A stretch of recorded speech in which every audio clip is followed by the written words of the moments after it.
இனிய காலை அனைவருக்கும். நமது திரைப்படங்களில் காலங்காலமாக காட்டிட்டு வர ஒரு அபத்தமான விஷயம் என்னென்னா, வலிப்பு வந்தவங்க கையில் சாவி குத்த கொடுக்கறது அல்லது இருப்பை பிடிக்க வைக்கிறது. ரொம்ப தப்பு.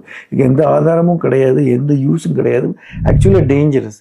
நீங்கள் நினைப்பீங்க இதுதான் இப்போ காட்டுறது இல்லையேன்னு நினைப்பீங்க. ஆனால் சமீபத்தில் வந்து சுழல் பார்ட் 2 அப்படிங்கிற வெப் சீரிஸில் இதை காமிச்சிருக்காங்க. எவ்வளோ பெரிய தவறு. அலோபதி மட்டும் இல்லைங்க, சித்தமோ ஆயுர்வேதமோ ஹோமியோபதியோ யுனானியோ எந்த மருத்துவ முறையும் இதை ஆதரிக்கிறதில்ல. டைரக்டர்ஸ் வந்து கொஞ்சம் அப்டேட் பண்ணணும். ஒருவேளை உங்களுக்கு தெரிஞ்சவங்களுக்கு வலிப்பு வந்தால் நீங்கள் எதுவுமே பண்ண வேணாம், நீங்கள் அமைதியாக இருங்க. அவங்களுக்கு வந்து சலைவாவும் வாமிட்டும் வர வாய்ப்பு இருக்கிறனால அவங்க இந்த வாமிட்டோ சலைவாவோ லங்ஸ்குள்ளே போகாமல் இருக்கிறதுக்கு அவங்க கழுத்தை மட்டும் லைட்டாக திருப்பி வைங்க.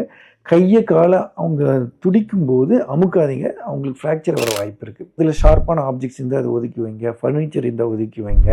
அவங்க தண்ணி பக்கத்தில் எதுவும் விழுந்தாங்கன்னா தண்ணி அவங்க மூக்கில் போகாமல் இருக்கிறதுக்கு வழி வகிச்சு வைங்க. டைட்டாக ட்ரெஸ் போட்டிருந்தால் அதை கொஞ்சம் லூஸ் பண்ணி விடுங்க. ஒருவேளை 1 நிமிஷத்துக்கு மேலேயோ 2 நிமிஷத்துக்கு மேலேயோ 5 நிமிஷத்துக்கு மேலேயோ தொடர்ந்து இருந்தால் நீங்கள் ஆம்புலன்ஸை கால் பண்ணுங்கள். தயவு செஞ்சு தேவையில்லாத விஷயங்களை பண்ணாதீங்க. தண்ணி கூட கொடுக்காதீங்க. தண்ணி கொடுத்தாலும் அவங்களுக்கு ஆஸ்பிரேட் ஆயிரும், லங்ஸ்குள்ளே போயிடும். அதனால் எபிலெப்சி முடிஞ்சு ஃபிட்ஸ் முடிஞ்சு 1 நிமிஷத்துக்கு அவங்க கன்ஃபியூஸ்டாக இருப்பாங்க. அந்த டைம் வரைக்கும் தண்ணி கொடுக்காதீங்க. நம்மளால் எதுவும் பண்ண முடியல அப்படின்னு சொல்லிட்டு நீங்கள் ஆதங்கப்படவே தேவையில்லை. ஓகே, நன்றி.